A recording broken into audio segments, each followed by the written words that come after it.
Donnie and Dolly. The team is supported by ableauctions.ca. Closing your business? We can help.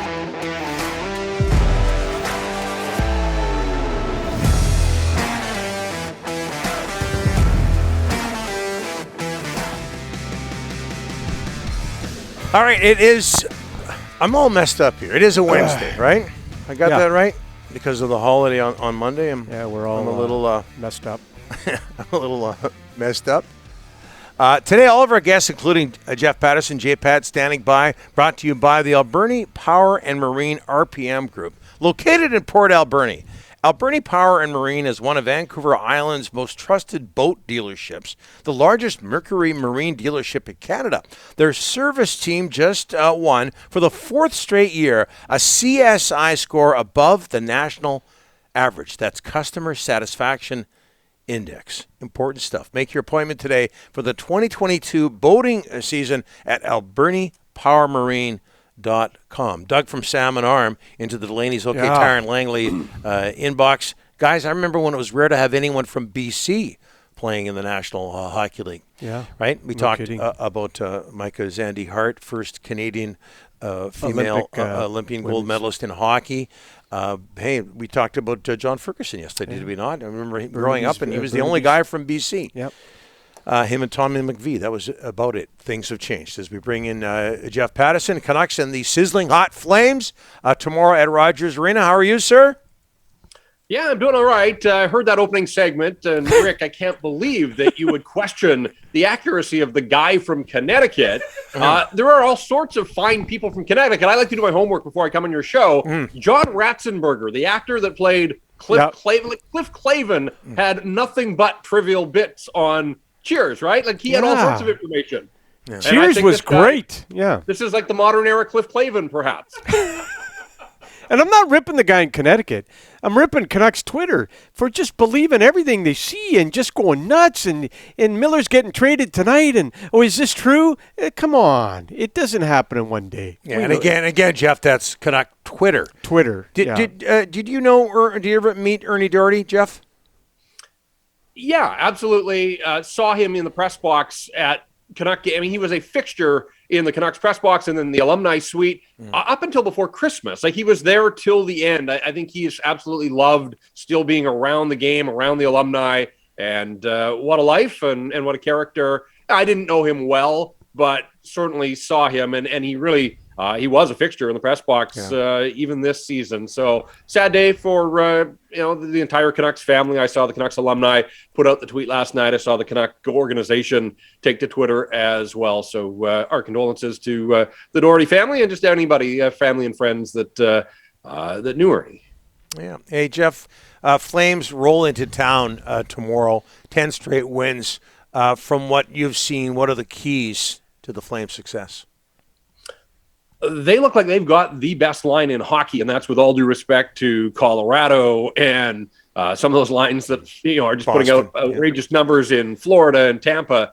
But you just look at the way that Lindholm, Tkachuk, and Gaudreau are going right now, and on a nightly basis, basically unstoppable. And so I'm really curious to see the Canucks as the home team. Bruce Boudreau's not a heavy, hard matchup guy, but I'm sure he's going to try to devise some sort of strategy to, at the very least, slow that line down. It's interesting, of the 10 straight wins, the streak started with that 1-0 overtime win against the Canucks on a Saturday night at the Saddledome, where the Flames didn't have a whole lot going offensively. It was Johnny Hockey scoring the winner on the slap shot in overtime. Remember that night the Canucks had one first-period shot. Tyler Myers got thrown out of the game, the match penalty. The Canucks had one shot on goal in the first period. So I would suggest to them they might want to bump that total a little bit. It would help if they could get a start like they did the other night against the Kraken. I don't know, about 11 seconds in. But don't let Calgary get the jump on you the way that the Islanders did and the way that Anaheim did here recently. 2 of the last 3 home games, the Canucks have been down 5 buzz. That's certainly not a blueprint for success. So the Flames are deep. Obviously, the addition of Tyler Toffoli is going to help. I still wonder a little bit about their defense, 1 through 6. Eric Goodbranson is, playing a role for them and seems to have found a home under Darryl Sutter. But, you can't question Jacob Markstrom and what he has done and has been doing for a bunch of years now. So they look like they've hit their stride. I don't see a massive weakness, certainly a ton of depth up front, but their best guys are going the way that you want your best players to lead the way. Jeff, so Alvina Rutherford, big blitz, a lot of interviews last week. One thing they said, we're going to be patient because they're still in the playoff race. Now, you're one of the great stats guys in the market. So the wild card, the Kings got 59, Vancouver's 5 back. They're 5 back of the Oilers, third in the division, but those two teams have 2 games in hand. Like, at some point, they're going to have to make the decision. Let's move on some trades because they're not in the playoff race anymore. Your thoughts? Is it still long odds? Yeah, it's really long odds. It's interesting that the Canucks have essentially played 667 hockey under Bruce Boudreau, and they've got 30 games to go. Some simple math there. If they can go 20-10, that'll get them to 94 points. I don't see them winning 20 of the remaining 30 games. There's a stretch of the schedule. There's a 4-game road trip that's Minnesota and Colorado and Dallas and St. Louis. Like, that's going to be an absolute beast. They still have 3 to go against this Calgary team that they're playing. Tampa has to come to town. There's a lot of difficult games remaining on the schedule, and thinking that they are going to win 20 of the remaining 30 just seems like too big of an ask. Now, that said, that is the pace that they have been on under Bruce Boudreau, and the fact that Elias Pettersson has come to life now and is starting to look like the Elias Pettersson of his first 2 seasons in the National Hockey League, that's encouraging. But guys, there is still so much inconsistency. This is who the Canucks are. Even the first period the other night, they get the start. They couldn't have drawn up the start any better, and then they fall asleep and they're down 2-1. Now, credit to them. They had a great second period. That's a bad Seattle team. I think we all recognize that. They got smoked again last night by the Islanders.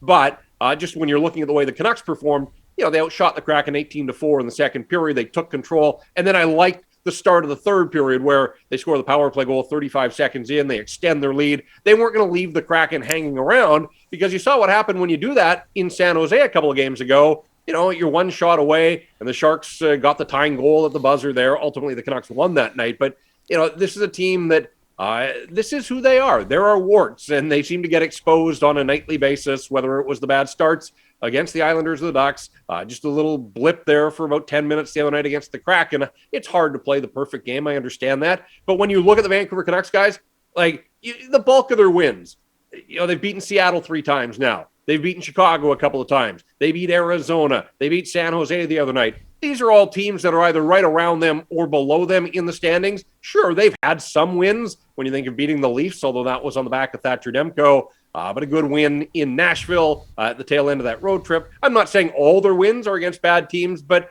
again, that to me is who they are. They can beat the teams that are around them in the standings, but there are good teams out there. They're going to face a bunch of them over the final 30 games, and I just think that's what makes this too difficult a climb for them to ultimately make the playoffs. Jeff, your thoughts on Höglander? He's, San Jose third period, him and Podkolzin were benched, and same thing in the last game. Your thoughts on him? His name's popped up in trade rumors. He's not getting any traction under the new coach. What's happening there? Yeah, it's hard to figure out. Some guys have responded to Bruce Boudreau. We know Juho Lammikko. He looks like a whole new player, and it's been a great story there. But for all of those examples that, there are guys that are on the other side of the coin, and Höglander's not the only one, but it's just way too quiet. And, I like the component parts when it's Höglander with Pettersson and Podkolzin. You could see what it meant to Podkolzin the other night to score a goal. I hadn't scored since they had last played Seattle, which coincidentally is the last time that Höglander put a puck in the net. So Bruce Boudreau had said a couple of times that, he just thinks that he needs one, and hopefully that would kind of unleash him. Unfortunately, I'm not sure that I subscribe to that theory, because it's just been that type of year that even if he gets one, there's nothing to suggest that all of a sudden he's going to, be liberated to just go on a scoring spree. This is his first year in the National Hockey League with travel, an 82-game season, with facing every team in the league. Last year, broke in as a rookie under the most unique circumstances,